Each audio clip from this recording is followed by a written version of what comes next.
समविभव पृष्ठ, equipotential of surface. समविभव पृष्ठ क्या होता है? देखिए, विद्युत क्षेत्र के अंदर किसी पृष्ठ पर उसके प्रत्येक बिंदु पर अगर विद्युत विभव का मान समान है, यानी कोई सतह है, जैसे ये कोई सतह है, इस पर प्रत्येक बिंदु पर विद्युत विभव का मान समान है, तो ये क्या कहलाएगी? पृष्ठ, समविभव पृष्ठ कहलाएगी। यानी प्रत्येक बिंदु पर जहां पर विभव का मान क्या है? समान है। तो किसी विद्युत क्षेत्र में वह पृष्ठ जिस पर स्थित प्रत्येक बिंदु पर विद्युत विभव का मान समान है, समविभव पृष्ठ कहलाता है। देखिए, समविभव पृष्ठ पर किन्हीं दो बिंदुओं के मध्य, ये समविभव पृष्ठ है, यहां पर कोई भी दो बिंदु होंगे, उनके मध्य विभवांतर क्या होगा? शून्य होगा। कैसे? क्योंकि देखो, एक बिंदु पर विभव का मान, यहां प्रत्येक बिंदु पर विभव का मान समान है, तो यहां पर भी v है और यहां पर भी v है, v माइनस v क्या हो जाएगा? शून्य। यानी समविभव पृष्ठ पर किन्हीं दो बिंदुओं के मध्य विभवांतर शून्य होता है, और विभवांतर शून्य होता है अर्थात समविभव पृष्ठ पर किसी बिंदु आवेश को एक बिंदु से दूसरे बिंदु तक ले जाने में किया गया कार्य कितना होगा? शून्य होगा। किसी एक बिंदु, अपन विभवांतर क्या होता है? विद्युत क्षेत्र में किसी एक बिंदु से दूसरे बिंदु तक आवेश को लेके जाते हैं, तो उसमें किया गया कार्य होता है, वो क्या होता है? विद्युत विभव। तो यहां पर किसी समविभव पृष्ठ पर किसी बिंदु आवेश को एक बिंदु से दूसरे बिंदु तक लेके जाएंगे, तो उसमें किया गया कार्य क्या होगा? शून्य होगा। अतः समविभव पृष्ठ पर विद्युत क्षेत्र की दिशा हमेशा क्या होगी? तल के लंबवत होगी, क्योंकि कार्य कब जीरो होता है? जब बल और विस्थापन है वो क्या होते हैं? एक दूसरे के लंबवत होते हैं। यानी कि समविभव पृष्ठ विद्युत क्षेत्र की दिशा के तल के क्या होती है? लंबवत होती है। अब देखो, समविभव पृष्ठ के संबंध में उदाहरण, तो किसी एक समान विद्युत क्षेत्र के लिए समविभव पृष्ठ इसकी क्षेत्र रेखाओं के लंबवत होती है। ये समविभव पृष्ठ है, इसकी क्षेत्र रेखाओं के क्या है? लंबवत है। तो ये फर्स्ट, सेकंड, थर्ड क्या है? तीनों समविभव पृष्ठ है। सेकंड है, किसी विलगित बिंदु आवेश के लिए, तो किसी विलगित बिंदु आवेश के लिए क्या होगा? देखो, प्लस क्यू के कारण r दूरी पर विभव क्या होता है? v बराबर 4 पाई एप्सिलॉन डॉट q बटा r। अब देखिए यहां पर, तो यहां पर जैसे ये स्मॉल r1 दूरी पर है, तो v1 है वो क्या होगा? प्रत्येक r1 दूरी पर क्या होगा? समान होगा। यानी इस पूरे गोले पर क्या हो जाएगा? समान। फिर v2 है वो यहां पूरा समान हो जाएगा, और v3 है वो यहां पर प्रत्येक बिंदु पर समान होगा। तो बिंदु आवेश के कारण समविभव पृष्ठ का गुणधर्म, समविभव पृष्ठ के गुणधर्म। तो देखिए, समविभव पृष्ठ के प्रत्येक बिंदु पर विभव का मान समान होता है। पहला तो ये हो गया, अर्थात किया गया कार्य क्या होगा? शून्य होगा। एक बिंदु से दूसरे बिंदु तक आवेश ले जाने में किया गया कार्य शून्य हो जाएगा। दूसरा होगा, विद्युत क्षेत्र की दिशा सदैव अब समविभव पृष्ठ के तल के लंबवत होती है। तो दूसरा गुणधर्म क्या हो जाएगा? विद्युत क्षेत्र की दिशा सदैव समविभव पृष्ठ के तल के लंबवत होती है। तीसरा, दो समविभव पृष्ठ आपस में कभी भी नहीं काटते हैं, क्योंकि यदि काटेंगे तो कटान बिंदु पर विद्युत विभव के कितने मान होंगे? 2, जो कि संभव नहीं है। चौथा है, किसी चालक की सतह सदैव समविभव पृष्ठ होती है। किसी चालक की सतह हमेशा क्या होती है? समविभव पृष्ठ। वस्तुतः किसी चालक का संपूर्ण आयतन एक समान विभव पर होता है। तो किसी चालक का संपूर्ण आयतन है वो कहां होता है? एक समान विभव पर होता है। विद्युत क्षेत्र तथा विद्युत विभव में संबंध। देखिए, विद्युत क्षेत्र से विद्युत विभव में संबंध हमने एक पढ़ रखा है। क्या था? V इक्वल टू माइनस ई सदिश डॉट डी आर सदिश का समाकलन। तो उसी से हम लिखते हैं, हम जानते हैं dv बराबर माइनस ई सदिश डॉट डी आर सदिश होता है। यहां बीच में डॉट प्रोडक्ट है, तो E D R cos theta हो जाएगा। जैसे डॉट प्रोडक्ट घटेगा कॉस थीटा लग जाएगा, तो E D R cos theta हो जाएगा। यहां से डी आर और माइनस को उधर भेज देते हैं, तो क्या हो जाएगा? Minus DV upon D R बराबर ई कॉस थीटा। इसको हमने समीकरण नंबर 1 ले लिया। देखिए, इसका जो मैक्सिमम मान है, थीटा का मान 0 रखेंगे तो ई मैक्सिमम आ जाएगा ना, डीवी बटा डी आर का मान।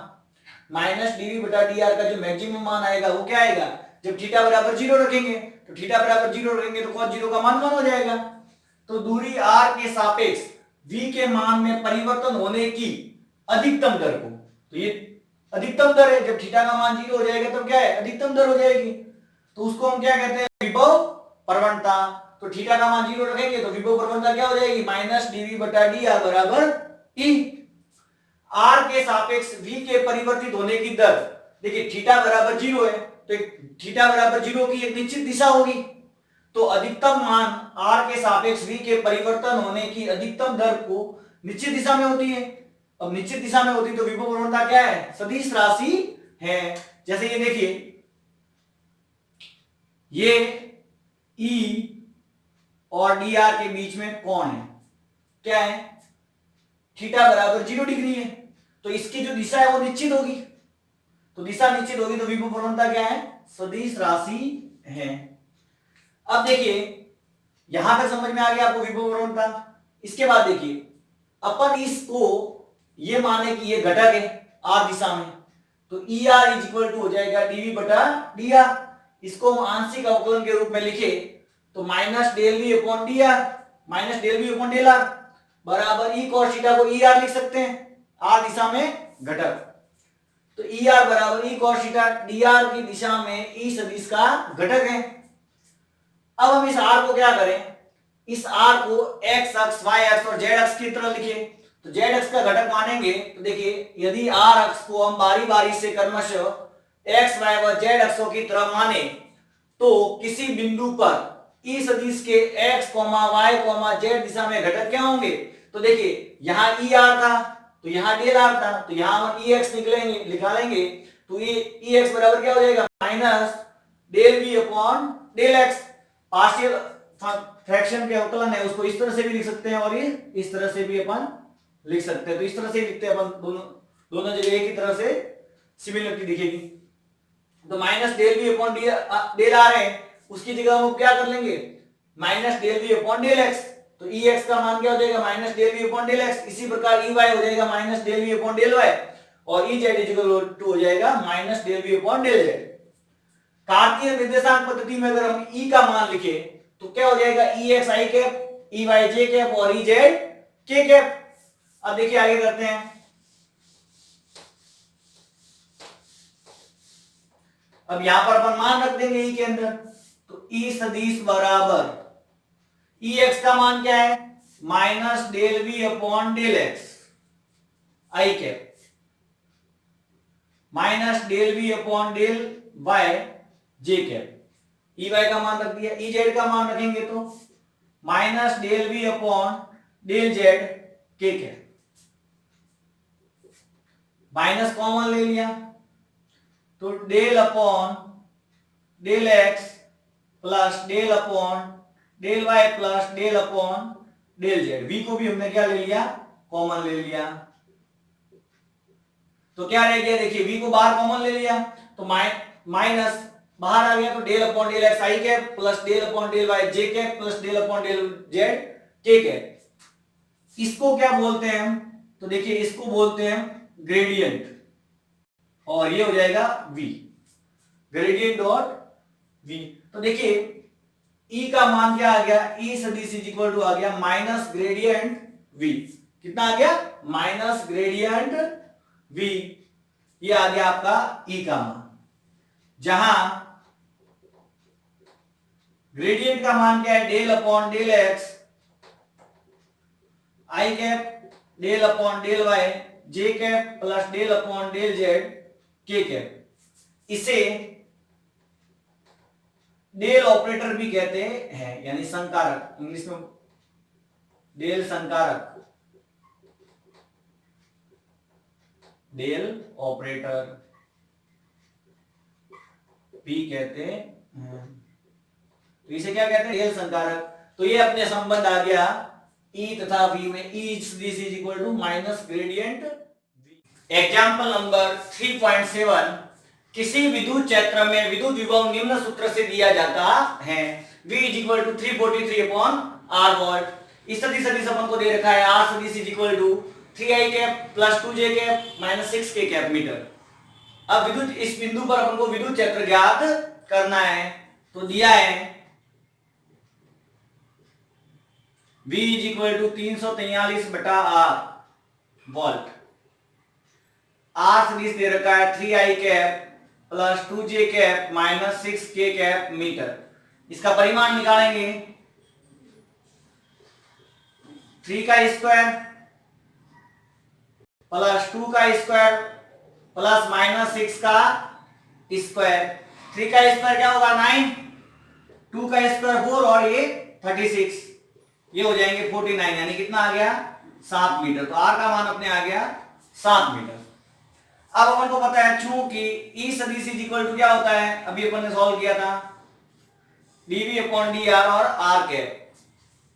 अब अपन dv अपॉन dr का मान निकाल देते हैं, इसलिए dv बटा dr, तो d बटा dr, v का मान रख देंगे 343 अपॉन r। 343 तो बाहर आ जाएगा। अब अपन को पता है 1 अपॉन आर का अवकलन क्या होता है माइनस 1 अपॉन आर स्क्वायर, तो इसका जो मान है वो क्या आ गया 343 अपॉन आर स्क्वायर। यहां लिख देते हैं साइड में, चूंकि d upon D R 1 upon R का होता है minus 1 upon R square. Clear है यहां तक, स्पष्ट है। अब देखिए ये अपन ने dv अपॉन dr का मान निकाल दिया, चूंकि r कैप बराबर होता है r सदिश बटा r का परिमाण। अतः अब देखिए समीकरण 1 से, समीकरण 1 में सब मान रख देंगे, तो समीकरण 1 में मान रखेंगे तो क्या आ जाएगा, देखिए e सदिश बराबर माइनस 343 अपॉन आर स्क्वायर। ये अपन ने dv अपॉन dr का मान निकाला है, माइनस ऑलरेडी आगे था। अब r कैप को क्या लिख सकते हैं, r सदिश बटा r का परिमाण, यानी क्या आ गया 343 अपॉन r क्यूब और r सदिश मान रख देंगे, तो 343 अपॉन 7 का क्यूब और r सदिश क्या है 3i cap plus 2j cap minus 6k cap. 343 से 343 कट जाएगा, तो 3i cap plus 2j cap minus 6k cap, ये आ गया अपने ई सदिश का मान। ये किस पे होगा, तो देखिए वोल्ट बटा मीटर, मीटर यानी v बटा m मात्रक हो गया। 3.8 एग्जांपल 3.8, विद्युत क्षेत्र में विद्युत विभव को v is equal to 6x minus 8xy minus 8y plus 6yz से निरूपित किया जाता है, जहां v तो वोल्ट में और xyz है वो मीटर में है। हमको बिंदु 1 1 1 पर विद्युत क्षेत्र का परिमाण ज्ञात करना है, तो कैसे करेंगे, देखिए सॉल्यूशन दिया है, क्या दिया हुआ है v is equal to 6x minus 8xy minus 8y plus 6yz, ये अपन को दे रखा है। हम जानते हैं E इज इक्वल टू होता है माइनस ग्रेडियंट v, क्या होता है ग्रेडियंट v, यानी कि minus del upon del x i cap plus del upon del y j cap plus del upon del z k cap और v, या इसको इस तरह से लिख सकते हैं minus del v upon del x i cap plus del v upon del y j cap plus del v upon del z k cap. अब अपन क्या करेंगे, इसको समीकरण नंबर 1 दे दो, del v upon del x निकालेंगे, तो del v upon del x, del upon del x मतलब क्या है पार्शियल अवकलन। अपन को क्या करना है पार्शियल डिफरेंशिएशन, यानी कि आंशिक अवकलन करना है। आंशिक अवकलन कैसे करते हैं, जैसे इसका हम x के सापेक्ष अवकलन करेंगे तो y और z को कांस्टेंट लगेंगे, y के सापेक्ष करेंगे तो x और z को कांस्टेंट लगेंगे, तो ये होता है आंशिक अवकलन। तो कैसे करते हैं, देखिए del upon del x 6x minus 8xy minus 8y plus 6yz, तो इसका हम आंशिक अवकलन करें तो देखिए 6x का x के सापेक्ष है, तो x का x के सापेक्ष तो 1 हो जाएगा, तो क्या रहेगा 6 8xy, x के सापेक्ष कर रहे हैं x का तो 1 हो जाएगा, तो माइनस 8y, ये 8y इसमें x नहीं है तो ये पूरा कांस्टेंट है, और कांस्टेंट का अवकलन क्या होता है 0, और इसका भी क्या हो जाएगा 0। तो यानी क्या आ गया अपने पास 6 माइनस 8y। इसी प्रकार अपन को del v upon del y लिखेंगे तो क्या आएगा देखिए, del upon del y 6x minus 8xy minus 8y plus 6y Z. अब इधर देखिए 6x है वो इसके लिए कांस्टेंट है तो 6x का 0 हो जाएगा। यहां y का अवकलन करेंगे तो y के सापेक्ष 1 हो जाएगा, यानी कि माइनस 8x, ये माइनस 8x। यहां पर y के सापेक्ष करेंगे तो माइनस 8 और यहां पर हो जाएगा 6z। अब अपन निकालते हैं del v upon del z। तो del upon del z 6x minus 8xy minus 8y plus 6y z. देखिए 6x है वो z के लिए कांस्टेंट हो गया तो ये 0, इसका भी 0 हो जाएगा, इसका भी 0 और यहां पर z है तो z का z के सापेक्ष 1 हो जाएगा तो ओनली क्या रह जाएगा 6y। तो e का मान क्या हो गया आपने समीकरण 1 में सब मान रख दो। समीकरण 1 से e इज इक्वल टू क्या हो जाएगा minus del v upon del x 6 minus 8y, तो 6 minus 8y I cap plus minus 8x minus 8 plus 6z J cap. यहां पर क्या रहेगा प्लस 6y के कैप। क्या किया है हमने यहां पर देखिए del v upon del x का मान रख दिया, del v upon del y का मान रख दिया और del v upon del z का, तो ये e का मान आ गया। अब बिंदु 1 1 1 पर e क्या हो जाएगा, अगर बिंदु 1 1 लेंगे तो e बिंदु 1 1 पर e क्या होगा, तो देखिए x y z की जगह हमको 1 1 1 लिखना है तो 6 माइनस 8 आई कैप प्लस माइनस 8 प्लस 6 जे कैप प्लस 6 के कैप, यहां पर सही है प्लस 6 के कैप। क्लियर है यहां तक? ये तो ई का मान आ गया। देखिए इसको सॉल्व करते आगे, माइनस 8 में से 6 गए, माइनस के 2 आई कैप हो जाएंगे और माइनस बाहर है तो प्लस के 2 आई कैप ले सकता हूं मैं यहां पर। ये माइनस के 16 और माइनस 16 में से 6 गए तो माइनस के 10 और बाहर माइनस है तो प्लस के कितने हो जाएंगे 6 प्लस के 10 जे कैप और ये माइनस के 6 के कैप। अपन को क्या निकालना है देखिए विद्युत क्षेत्र का परिमाण, तो इसका परिमाण निकालेंगे 2 का स्क्वायर प्लस 10 का स्क्वायर प्लस माइनस 6 का स्क्वायर, कितना हो जाएगा 4 प्लस 100 प्लस 36, कितना आ जाएगा 140 रूट में 140, या फिर अपन इसको लिख सकते हैं 2 रूट 35। 40 को क्या कर सकते हैं 35 इंटू 4, तो 4 का बाहर आ जाएगा रूट 2 और 2 रूट 35। आंसर किस में आएगा तो देखिए वोल्ट बटा मीटर।